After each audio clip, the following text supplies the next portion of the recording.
សៀមរាបមាន pub street ដល់ពេលនៅភ្នំពេញយើងមាន walk street តាំងពីគេបើក walk street មកខ្ញុំអត់ដែរទៅសោះហើយនេះលើកទី1របស់ខ្ញុំហើយមានអារម្មណ៍ថាអូខ្ញុំពិតជាសប្បាយខ្លាំងចង់ឲ្យបងប្អូនទាំងគ្នាទៅចូលរួមដែរគេមានកម្មវិធីផ្សេងប្លែករំកំសាន្តមានលក់ម្ហូបខ្មែរយើងជាពិសេសនំបញ្ចុកនិយាយទៅមកជួរនឹងសិតតែគេលក់នំបញ្ចុកហើយរសជាតិសិតតែត្រូវមាត់របស់យើងមួយចាន5000និយាយវាថាអង្គុយញ៉ាំឲ្យព្រាតាំងពីភ្ញៀវបរទេសទាំងខ្មែរយើងពិតជាអត់មានពាក្យថារកថ្លៃមិនបានទេព្រោះថាឥឡូវនេះយើងនៅភ្នំពេញយើងគឺមានកន្លែងសម្រាប់ឲ្យទេសចរគាត់ដើរលេងកំសាន្តដូចនៅសៀមរាបដែរភ្ញៀវបរទេសភាគច្រើនគាត់មកគាត់សួរនាំយើងគាត់ថតឲ្យគាត់មកសាកនំបញ្ចុកឲ្យគាត់ទៅសារថាឆ្ងាញ់និយាយទៅអត់មានអ្វីថាសប្បាយចិត្តជាងស្រុកគេ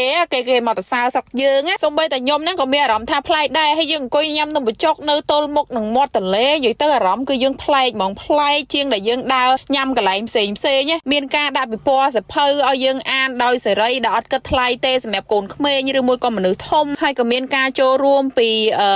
បងសិស្សសាលាបងប្អូនសិស្សសាលាដែលមកពីខាងវិចិត្រសិល្បៈគាត់មានដាក់លក់រូបគំនូរដែលគាត់គូរដោយផ្ទាល់ដៃណាហើយអ្វីដែលសំខាន់នោះគឺយើងអាចគូរលេងនៅលើមុខឬមួយក៏លើដៃក៏បានដែរអត់មានអស់លុយអីទេទាំងអស់នេះហើយគឺជាសកម្មភាពកំសាន្តដែលយើងទៅហើយចង់ទៅទៀតអត់មានអារម្មណ៍ថាធុញទ្រាន់ទេហើយនេះមានក្រុមបងផ្នែកបុរាណគាត់ច្រៀងបន្ទាប់ពីច្រៀងហើយមានជាការរាំលេងកំសាន្តមានទាំងបុរាណមានទាំងសម័យនិយាយទៅគាត់ប្រមូលផ្ដុំបុរាណផ្សេងសម័យផ្សេងហើយមានការលក់ម្ហូបជាច្រើនគ្រប់ស្តង់សិតតាបង